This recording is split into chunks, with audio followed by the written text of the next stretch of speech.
और जो कहता है ना कि भैया हाँ ये सीए में लूटते हैं, तो मैं तो कहता हूँ हाँ सर हम लूटते और हम लूटेंगे भैया। हमने हमारा संडे गवाया है, हमने हमारा सुख चैन दर्द गवाया है, हमने हमारा प्यार गवाया है, हमने अपनी दिवाली होली जैसे हर त्योहार को हराया है। हमने उन बदबूदार लाइब्रेरीज के अंदर में कई दिन बिताए, कई महीने बिताए। हम अपने किसी भी हॉबी को परस्यू नहीं कर पाए क्योंकि हम ये कोर्स को परस्यू कर रहे थे। हमने वो बड़ी बड़ी बुक्स पढ़ी है, हमने अननेसेसरी कंटेंट को लर्न करने में, मगअप करने में हमारा जीवन गवाया है। हमने अपनी बॉडी को, अपनी हेल्थ को प्रेशराइज किया है बचपन से ही। हमने कोई कॉलेज एंजॉय नहीं किया, हमने किसी तरीके की लाइफ को एंजॉयमेंट नहीं किया। शादी में भी जाते थे तो हम यही सोचते बैठते थे कि हमारा सिलेबस किधर चल रहा है। और इसके बाद अगर कोई कहता है ना तो हम लूटते हैं, तो हाँ सर हम लूटे और लूटेंगे, ये हमारा हक है। और अगर तुमको हमसे कोई बेहतर मिल रहा है ना तो प्लीज गो ऑन, हम भी तो देख ले कौन है। यहाँ पे देख लीजिए, आपको समझ में आ जाएगा बाकी की चीजें। एक मराठी में कहावत है, स्वतः मरा आणि स्वर्ग बघा, जिसका एक बहुत अच्छा मोटिवेटिंग मीनिंग भी है कि जब तक कि आप खुद होकर के मेहनत नहीं करोगे ना भाई साहब, मैं आपको कितना भी बता दूं भैया सीए बनने के बाद लाइफ कलरफुल है, सीए में बनने के बाद लाइफ कलरफुल है, मैं कितना भी अच्छे से बता दूं ना, आप जब तक कि इस चीज का एहसास नहीं करोगे ना तब तक के होने नहीं वाला है ना। तो मैं आपको बता दूं, स्वर्ग कितना भी अच्छा है तब तक कि आपको समझ नहीं आएगा। खुद मरो, जा करके देखो, तब तुम्हें समझ में आएगा क्या होता है। तो इसी का मीनिंग मराठी में ऐसा होता है, स्वतः मरा आणि स्वर्ग भगा, खुद मरो और जाकर के स्वर्ग देखो। मैं कितना भी आपको एक्सप्लेन कर दूंगा मजा नहीं आएगा। जब पहली बार आप अपने मॉम डैड के लिए कोई एक्सपेंसिव गिफ्ट लोगे ना, बहुत मजा आएगा। पहली बार जब आपके पास वो अमेरिकन एक्सप्रेस का कार्ड आएगा ना, सिल्वर या गोल्डन, तब आपको समझ में आएगा उसकी वैल्यू क्या होती है, आपकी वैल्यू क्या होती है। पहली बार जब अपने छोटे भाई बहनों के लिए गिफ्ट लोगे या उनके लिए फीस भरोगे, या आप देखोगे कि उनको जो अपना पैशन फॉलो करना है, पेरेंट्स के पास पैसे नहीं थे पर तुम अपने कमाई के पैसे से अपने भाई बहनों के पैशन पूरे कर रहे हो, तो जो फीलिंग है ना भाई, ये एक्सप्रेस नहीं कर सकता मैं। तो पहली बार अपने मॉम डैड को ना फ्लाइट में बैठाओगे अपने पैसे से, आज तक उनके पैसों से आपने बहुत ट्रैवल किया है, तो पहली बार उनको बोलोगे कि नहीं आपको छुट्टी लेना है, आपको मेरे साथ ट्रैवल करने चलना है, अरे माँ कसम मालिक नेक्स्ट लेवल, आपको मजा आ जाता है। आपको ऐसा लगता है कि नहीं यार मैंने लाइफ में कुछ अचीव किया है।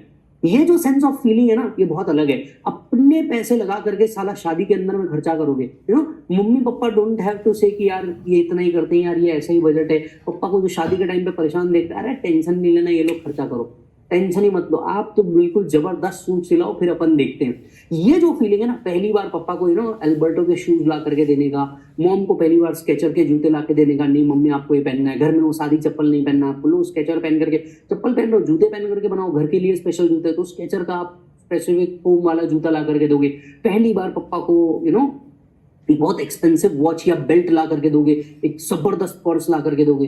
अपने पापा को आप पहली बार जब टॉम फोर्ड का ऊद ऊद वाला परफ्यूम दोगे ना, गाली जरूर खाओगे, मैं आपको बोल रहा हूँ, गाली जरूर खाओगे कि भाई माँ 25,000 का परफ्यूम लेकर के आया है ना, अब गाली जरूर खाओगे दोस्त। लेकिन ना दोस्त, वो जो मजा है, वो जो फीलिंग है, और जो कंटेंटेड फीलिंग है ना उस चीज के लिए, पैसे देके तो आ ही नहीं सकती, मेरी बात समझ लेना। इसी के लिए हम कहते हैं कि भैया थोड़ी सी मेहनत कर दो, ये सपने अपने को बहुत जल्दी पूरे करने हैं। एंड सर हम ही ये पूरे कर सकते, किसी और में दम नहीं है, बात समझ लेना, ये हम ही पूरे कर सकते हैं। तो आपको जब तक कि मेहनत करने का मीनिंग नहीं समझेगा, जब तक कोई पर्पस नहीं दिखेगा ना, साला हाँ इस चीज के लिए करना है, नया नहीं आएगा। मैं मेरी मम्मी को फोन दिलाया था, मेरी मम्मी स्मार्टफोन से इतनी यूज टू नहीं थी, पहली बार फोन दिलाया था, सर फोन ओपन करने की खुशी से ज्यादा ना वो लेडी रोना चालू कर दी। आप समझ रहे हैं, मतलब मम्मी को वो ऐसे अंदर से आ गया कि यार मैं पहली बार कुछ कर रहा हूँ। मैं आपको बताता हूँ सर, मम्मी पुणे आई थी और जिस दिन वो जा रहे थे, मतलब नागपुर जा रहे थे, तो पहले ऐसा होता था ना कि हम कभी बाहर जाते थे ना, तो मम्मी छुपा छुपा के कुछ पैसे दे देती थी कि भैया ये तू रख ले, मैं एडजस्ट कर लूंगी, तू रख ले तू रख ले। आई विविडली रिमेम्बर, मेरी मम्मी जा रहे थे और मैंने लिटरली जेब से 20,000 रुपए की, 200 रुपए की गड्डी निकाली बाकायदा, और मम्मी के हाथ में थमा दिया। एंड मम्मी इज लाइक, अरे इतने पैसे, मतलब 20,000 रुपए उनको बहुत बड़े लग रहे थे। मम्मी है यार, मतलब 100 रुपए, 150 रुपए करके उनने बड़ी अमाउंट जमा की थी, कभी भी जमा की थी। तो 20,000 रुपए किसके लिए, काय के लिए, कहाँ रखूंगी मैं, मतलब she was in a like this shop, मैं किधर रखूंगी, कैसा रखूंगी, और सीधा 200 की गड्डी कड़क वाली हाथ में पकड़ा दिया। तो बोले किसको देना है, क्या करना है? बोला मम्मी किसी को नहीं देना, आपके खर्चे के लिए रखो, आपके लिए रखो। भाई वो लेडी फिर रोना चालू। लाइक तो पता नहीं माँ का ना कुछ अलग इमोशन होता है, लड़कों के साथ तो स्पेसिफिकली अलग इमोशन होता है। जो एक लाइन बोली ना मेरी मम्मी ने, मेरे को ऐसा लगा कि ये जो जितनी मेहनत करी ना, माँ कसम साला सब वर्थ निकली, सब वर्थ निकली। सारे अटेम्प्ट ये वो सब एक तरफ, मम्मी की वो एक लाइन एक तरफ। मम्मी ने क्या बोला आपको मालूम? मम्मी ने कहा पहली बार मेरे को मेरे खर्चों के लिए किसी ने पैसे दिए। मतलब ये जो लाइन थी ना, पहली बार मेरे को मेरे खर्चों के लिए पैसे मिले। सर मेरी आंखें भी नम हो गई, मम्मी के सामने रोना नहीं चाहता था। लड़के थोड़ा कम रोना पसंद करते हैं, लड़के रो नहीं सकते, सीधी बात तो ये है, लड़के रो नहीं सकते। देखो अभी भी आंसू है पर मैं रो नहीं पा रहा हूँ, आंख में है। लड़के ना कभी रो नहीं सकते। क्यों नहीं रो सकते? बचपन से सिखाया गया है कभी कमजोर नहीं दिख सकते। बचपन से बताया गया है कि हमें स्ट्रांग रहना है। बचपन से बताया गया है कि खुद अपनी प्रॉब्लम्स को झेलना है मतलब यू नो शेयर नहीं कर सकते। यस, पर हाँ हर लड़का, मैं कहता हूं हर लड़का जब वो बड़ा होता है ना, स्पेसिफिकली मतलब जेन्युइनली मेरे आंख में भी आंसू आ गए।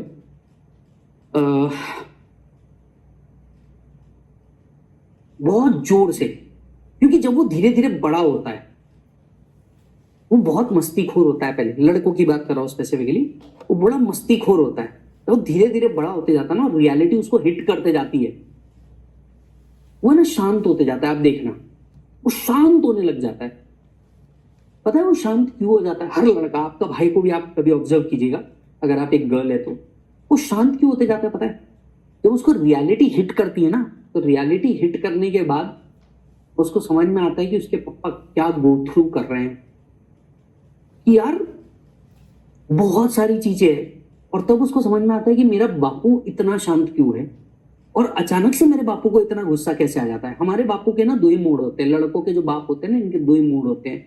एक मूड होता है कि वो कुछ नहीं बोल रहा है, ये वो सिचुएशन होती है जहां पे हम देखते हैं कि मम्मी हर बार पापा को इतना सुनाती है, पापा कुछ नहीं बोलते। और एक मोड होता है कि जहां बापू बोलना चालू करता है तो सब चुप हो जाते हैं। समझ आ रहा है? ये दो ही मोड है हमारे बापू के। लड़का जब धीरे धीरे बड़ा होता है ना, तब उसको समझ में आता है कि मेरे बाप के दो ही मूड क्यों है। एंड बिलीव मी, यहाँ पे जितने लड़के इस वीडियो को देख रहे हैं ना, वो सब समझ गए मैंने क्या बोला। पर मैं आपको कसम से बताऊं, जो भी वीडियो ये बच्चियां ये वीडियो देख रही है ना, एक लड़का भी ना बैठ करके आपको एक्सप्लेन नहीं कर पाएगा कि मैंने एग्जैक्टली बोला क्या है। ये सिर्फ और सिर्फ लड़के फील कर पा रहे हैं। हो सकता है ये वीडियो कुछ लोग निकाल के यूट्यूब पे भी डाल दें, मेरे बहुत सारे वीडियो यूट्यूब पे ऑलरेडी है, हो सकता है कुछ ये निकाल के डाल दें। और हर वो बच्चा जो इस वीडियो को देख रहा है या शायद यूट्यूब पे देख रहा है ना, वो समझ गया कि मैंने क्या बोला। एंड बिलीव मी, हम ये लड़कियों को एक्सप्लेन ही नहीं कर सकेंगे कि वो क्या है, क्योंकि आपने देखा होगा मम्मी अपना पूरे घर का फ्रस्ट्रेशन पापा को बोल सकते हैं, पर पापा कभी एक्सप्लेन ही नहीं कर सकते वो बाहर किस चीज से बाहर आए हैं, है ना। मतलब lot of respect to parents boss. तो पहली चीज है कि यू नो लड़का क्यों चाहता है पता है आपको ये करना? वो एक दिन ना अपने पापा को कस के गले लगाना चाहता है, बोलना नहीं चाहता, बस थैंक यू करना चाहता है कि आपने ये इतना बड़ा रथ जो आपका परिवार है इसको खींच कैसे लिया। तो आप कोई भी मूवी देखिएगा, आप 3 इडियट देख लो या कोई भी मूवी देख लो, आई डोंट नो बाकी कोई मूवी में वो, बाकी किसी रोमांटिक मूवी में वो रोया है या नहीं रोया है, बट मुझे ऐसा लगता है हर लड़का जब भी ये सीन देखता है ना कि एक लड़का अपने बाप को गले लगा रहा है और जोर से, वो एक ही मोमेंट है जहां वो रो सकता है किसी भी ड्रामे में, किसी भी सिनेमा में या रियल लाइफ में। क्योंकि ना वो बैठ करके पापा को एक्सप्लेन नहीं कर सकता कि मैं आपको थैंक यू बोलना चाहता हूँ किस चीज से गुजरे, और बाप कभी एक्सप्लेन करेगा नहीं कि मैं किस प्रॉब्लम से गुजर रहा हूँ। और ये ना एक साइलेंट लैंग्वेज है जब बाप और बेटा गले लग जाए। आपने वो सीरीज भी देखी होगी, वो सीरीज का नाम है शायद द फैमिली या टीवीएफ की कोई तो भी सीरीज है, गुल्लक गुल्लक गुल्लक गुल्लक सीरीज का नाम है।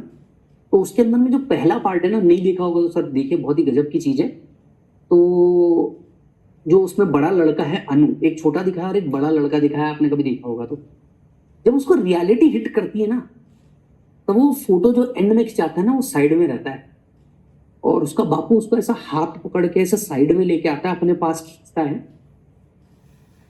देखेगा सर गजब चीज है, ऐसे साथ में रोकता है फोटो खींचने वाली होती है, मम्मी तुम सब खड़े रहो यार फोटो खींचना, और छोटा भाई मतलब अपने अलग मस्ती में, बड़ा लड़का रोता है और जो बापू होता है ना वो बस उसको समझा देता है कि चुप रहे, शांत रहे, ऐसे पकड़ के खड़ा हो जाता है। देखिएगा कभी ऐसे पकड़ के खड़ा हो जाता है और वो जो बड़ा लड़का है ना वो ऐसे रो रहा है फोटो खिंचाते हुए। ये जो मूवमेंट दिखाया है ना, ये वही दिखा सकता है जिसने इस मूवमेंट को जिया होगा जेन्युइनली। और आपने अगर ये नहीं देखा है ना तो गुल्लक का पहला सीरीज देख लेना, और ये जो मैं आपको कह रहा हूं ना, ये जो लाइन है कि आपको क्यों मेहनत करनी है, ये आपको समझ में आ जाएगा उस पर्टिकुलर पार्ट से। और वो दोनों समझ गए कि उन दोनों को क्या बोलना है। बापू समझ गया उसको अपने बच्चे को क्या बोलना है, बेटा समझ गया कि मेरे को साला रियलिटी हिट कर गई है कि अब तो मेरे को कुछ करना ही पड़ेगा, मेरे को अब समझ आ रहा है ये रथ बहुत बड़ा है, मेरे को खींचना पड़ेगा इस रथ को मेरे बापू के साथ, नहीं तो ये जितना जो कुछ है ना ये सब बिखर जाएगा। ये चीज बहुत हिट करती है। मैं ऐसी एक चीज थोड़े से आगे के लेक्चर में भी बच्चियों के लिए भी बोलूंगा। मेरे को ऐसा लगा कि आज लड़कों को ये चीज जरूर बतानी चाहिए। रिटर्न ऑफ इनकम भरने लायक अपनी सिचुएशन जरूर रखना, and you have to make sure इस रिटर्न में जब आप टैक्स पे करो तो माँ कसम सरचार्ज पे करो 37% के हिसाब से। तो as a teacher, as a friend, as a बड़ा भाई, एज अ विज्जू भैया, मैं आपको एक ही चीज कहना चाहता हूं, जीवन में इतनी मेहनत करो कि माँ कसम रिटर्न भरे, रिटर्न सरचार्ज में भरे और सरचार्ज भी 37% का हो, तब जाकर के लगेगा कि साला करो तो हद कर दो वरना प्रोग्राम रद्द कर दो। यस मालिक। सो मेक श्योर हम सबको माँ कसम ऐसी मेहनत करनी है, तकड़ी मेहनत करेंगे, मजा आएगा, है ना। और मैं भरोसा करता हूँ कि बहुत सारे लड़के जो एक प्रॉब्लम से गुजर रहे होंगे ना, शायद उनकी आंख में भी एक इमोशनल पॉइंट आ गया होगा। बहुत सारी बच्चियों जिन्होंने अपने पापा और अपने भाइयों को मेहनत करते देखी है, या फॉर दैट मैटर अपने बॉयफ्रेंड को भी इस चीज के लिए मेहनत करते देखी है, या अपने पतियों को इस चीज के लिए मेहनत करते देखी है, उनके आंख में आंसू आ चुके होंगे। बिलीव मी, ये जो आंसू है ना ये किसी फ्रस्ट्रेशन की नहीं है, ये उस चीज की मेहनत है कि आप समझ रहे हैं, आपको रियलिटी हिट कर रही है। इस चीज को बहुत संभाल के रखना। शायद इस लेक्चर को दोबारा देख लेना। आप में से कोई अगर इसे यूट्यूब पर डालना चाहे डाल दीजिएगा, मेरे को उससे कोई फर्क नहीं पड़ता। बहुत सारे बच्चे वैसे ही डालते हैं जिनको जो चीज सही हिट करती है मेरे लेक्चर से। बट एक चीज है यार, बहुत मेहनत करना, है ना। इस अटेम्प्ट के बाद आपका नेक्स्ट अटेम्प्ट नहीं होना चाहिए, ये याद रखना। फुल मेहनत करो, जान लगा दो साला को चीज के लिए। पर्पस के लिए काम करोगे ना कुछ हो सकता है, बिना पर्पस के लिए कुछ काम करोगे ना कि सिर्फ करना है इसलिए करना है, कभी कुछ नहीं हो पाएगा। बट दैट डे जब तुम्हारा बापू तुमको बहुत जोर से गले लगाए, या तुम तुम्हारे बापू को बहुत जोर से गले लगाओ विदाउट सेइंग एनीथिंग, तो ये समझ लेना कि बाप को लगेगा बेटा बड़ा हो गया, और बेटे को लगेगा कि अब वो रेडी है अपने बाप के साथ अपनी चीजें संभालने के लिए।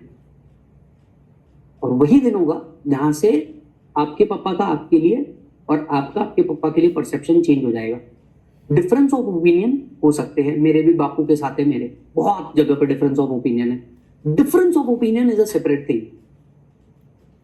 एक बात मैं आपको कंफर्म बोल सकता हूं, डिफरेंस ऑफ ओपिनियन मेरे बापू के कितने भी हो, आपके आपके बापू के कितने भी हो, एक बात तो हम सब दिल से जानते हैं, बंदा ना अपने लिए कभी गलत नहीं करेगा। क्योंकि उस बंदे को अगर अपने लिए गलत करना होता तो अपन यहां होते ही नहीं। समझ में आ रही बात। तो वो डिफरेंस ऑफ ओपिनियन बिल्कुल हो सकता है, 100% हो सकता है। बट ये जो चीज मैं आपको बोल रहा हूं ना, याद रखो तुम फाइनल लेवल पे हो, फाइनल लेवल्स पे याद रखना ये एक दिन जरूर हिट करेगा तुमको। डन। और वही दिन होगा जहां से आपके पापा का आपके लिए और आपका आपके पापा के लिए परसेप्शन चेंज हो जाएगा। डिफरेंस ऑफ ओपिनियन हो सकते हैं, मेरे भी बापू के साथ है, मेरे बहुत जगह पर डिफरेंस ऑफ ओपिनियन है। Difference of opinion is a separate thing. एक बात मैं आपको कंफर्म बोल सकता हूं, डिफरेंस ऑफ ओपिनियन मेरे बापू के कितने भी हो, आपके आपके बापू के कितने भी हो, एक बात तो हम सब दिल से जानते हैं, बंदा ना अपने लिए कभी गलत नहीं करेगा। क्योंकि उस बंदे को अगर अपने लिए गलत करना होता तो अपन यहां होते ही नहीं। समझ में आ रही बात। तो वो डिफरेंस ऑफ ओपिनियन बिल्कुल हो सकता है, 100% हो सकता है। बट ये जो चीज मैं आपको बोल रहा हूं ना, याद रखो तुम फाइनल लेवल पे हो, फाइनल लेवल्स पे याद रखना ये एक दिन जरूर हिट करेगा तुमको। डन। चलो मालिक बढ़ते आगे। रिटर्न किस किस को फाइल करना जरूरी है, तो सर रिटर्न भरना है, हमें सरचार्ज के साथ भरना है, वो भी 37 पे भरेंगे, माँ कसम MMR पे करेंगे, इतना कमाएंगे। ये लोग 2 नंबर का बताएंगे, हम इतना पैसा कमाएंगे। ये लोग 2 नंबर का बनाएंगे, हम इतना पैसा कमाएंगे। इस मोटो के साथ अपने को आगे बढ़ना है।